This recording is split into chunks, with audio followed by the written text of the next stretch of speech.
Hi everyone, আসসালামু আলাইকুম। কেমন আছেন সবাই? আজ নতুন আরেকটি ব্লগ নিয়ে চলে এসেছি।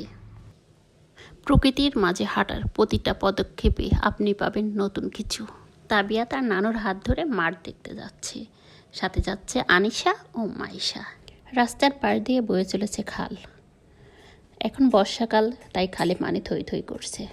এদিকে আনিশা আর তাবিয়া দুইজন হাত ধরে হাঁটতেছে। জানি না দুজনের মাঝে আবার কি হলো। তাবিয়া দিল দৌড় দিয়ে তার নানুর হাত ধরে আবার হাঁটা শুরু করলো। এই তো রাস্তার ডান সাইডে আমাদের লিচু বাগান। অনেক লিচু হয়েছিল, আসতে পারিনি লিচুর সিজনে, বাসায় বসে বসে লিচু খেয়েছি। এই যে এটা হলো আনিশাদের মেহগনি বাগান দিয়ে আমরা মাঠে উঠে গেলাম। এখানে একটা বাচ্চা ছেলে হাঁস খাইয়ে আসতেছিল। তাবি আবার হাঁসেরকে ফুল দিতে যাচ্ছিল, আবার একটু ভয়ও পাচ্ছিল, আবার পিছাই আসতেছে। এদিকে এবার আনিশা দিল একটা দৌড় হাসির কাছে, আবার ফিরে চলে আসলো। এই তো আবার তিনজন একসাথে হাঁটা শুরু করলো মাঠের উদ্দেশ্যে। রাস্তার দুই সাইড দিয়ে, এক সাইডে আছে পাট বাগান আর এক সাইডে আছে আপনার খেজুর বাগান। অনেক খেজুর গাছ, অনেক সুন্দর খেজুর হয়েছে। তারা আবার দেখতে দেখতে যাচ্ছে কেমন খেজুর হয়েছে গাছে। এই যে গ্রামের মহিলারা মাঠ থেকে ঘাস কেটে নিয়ে আসছে, যে বাসায় গরু ছাগল পালে তার জন্য। তাবিয়া এবার চলতে চলতে খাইলো একটা ধাক্কা। প্রকৃতি তার নিজ গতিতে চলে, কিন্তু কখনো ধাক্কা খায় না। আর ইনারা দেখো একটু চলতে যেয়ে ধাক্কা খায়। এই যে এটা হলো শোট গাছ, এই রাস্তাঘাটে হয়। এর গাছ দিয়ে দাঁত মাজা হয়। ফলটা মিষ্টি মিষ্টি স্বাদযুক্ত, আপনারা খেয়ে দেখতে পারেন কোথাও ঘুরতে গেলে। বিষাক্ত না, আমরাও ছোটবেলায় অনেক খেয়েছি, এখন আমাদের বাচ্চাদেরও খাওয়াই ট্রাই করছি।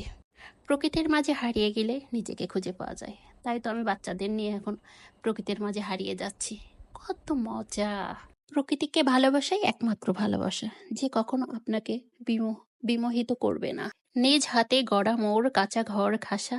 এই তাল গাছে অনেকগুলো বাবুই পাখির বাসা আছে। বন্ধুত্ব হলো আশ্রয়দাতা গাছের মতো। বড় কোনো গাছের নিচেই যে বসা হয়, যেন অন্তরে একটা প্রশান্তির হাওয়া বইতে থাকে। কি আর বলবো, ভাষা খুঁজে পাচ্ছি না। সৌন্দর্যের তো কোনো জাত নেই, সে তো সদাই উজ্জ্বল, মুক্ত। প্রকৃতি হচ্ছে সৃষ্টিকর্তার একটি শিল্প, যতই দেখবেন ততই মুগ্ধ হবেন। এই তো আমরা একটা ফলন্ত খেজুর গাছের নিচে এসে দাঁড়িয়েছি। মাশাআল্লাহ, গাছে অনেক খেজুর ধরেছে। তাবিয়া খেজুর নিতে চাইলো, আমি তাকে তার হাতে কয়টা খেজুর দিই, নিয়ে আবার তারা হাঁটা শুরু করছে। আঁকা বাঁকা মেঠো পথে আমাদের রাজকন্যারা হাঁটা শুরু করেছে। আমাদের বাসাটা যশোর এয়ারপোর্টের খুব কাছেই। মাঠটা পার হলেই যশোর এয়ারপোর্ট। এই যে তারা একটি মাঠে একটা বিমান দেখলো, দেখে তো খুশিতে ছোটাছুটি শুরু করেছে। আনিশা, তাবিয়া, মাইশা ছোট্ট ছোট্ট তারা যাচ্ছে। প্রকৃতির কাছে গেলে মানুষের প্রাণে নতুন প্রাণ সঞ্চয় করে। সৌন্দর্য মানুষকে মোহিত করে, আবেগ জাগ্রত করে। কি সবুজ শ্যামল মাঠ! আমরা এই মাঠের মাঝখান দিয়ে বাসায় ফিরব। এখন গোধূলি লগ্ন, সূর্য অস্ত যাওয়ার সময়। কিন্তু আবার একটা ভয়ও আছে, রাসেল ভাইপার। আমরা ছোটবেলায় আমাদের বর্ষাকালে বাইরেতে দিত না, সাপ ঠাপ বের হয় এরকম। কিন্তু এখন এমন একটা আতঙ্ক হয়ে দাঁড়িয়েছে এই রাসেল ভাইপার। খোলা আকাশ, বিশাল এই মাঠ, এর মাঝে যখন যে দাঁড়ায় নিজেকে খুবই ক্ষুদ্র মনে হয়। একটা বাচ্চা ছেলে মাঠে ছাগল খাচ্ছিল, তাবিয়া দেখে বান্না চলো সে একটা ছাগলের বাচ্চা ধরবে। আমি একটা ধরে দিলাম তার হাতে।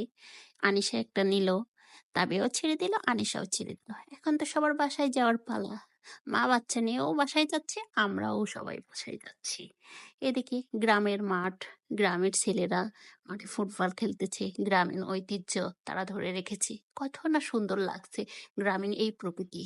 এদিকে আমি এই ছাগলগুলোকে দিকে তো অবাক, এরা কোন বিশ্ববিদ্যালয় থেকে পড়াশোনা করে এসেছে, যে আমরা যারা স্কুলে গেলে বাচ্চারা পিটি করে, তা এখানে এক লাইনে উঠে সোজা হয়ে তারা হেঁটে যাচ্ছে। মনে হচ্ছে যেন তারা মার্চ করতেছে, আর্মিতে চাকরি টাকরি করে এরকম। এই তো সবাই দল বেঁধে তাদের নিজ নিজ গন্তব্যের উদ্দেশ্যে রওনা হয়ে গেছে। এদিকে দেখে একদল রাজহাঁস খাবার খাচ্ছে। এদের দেখে কি আর মাথায় কাজ করে, যে তাড়ানো শুরু করছে, যা চল তোদেরও বাসায় নিয়ে যাই। তো আমাদের ভিডিও কেমন লাগলো?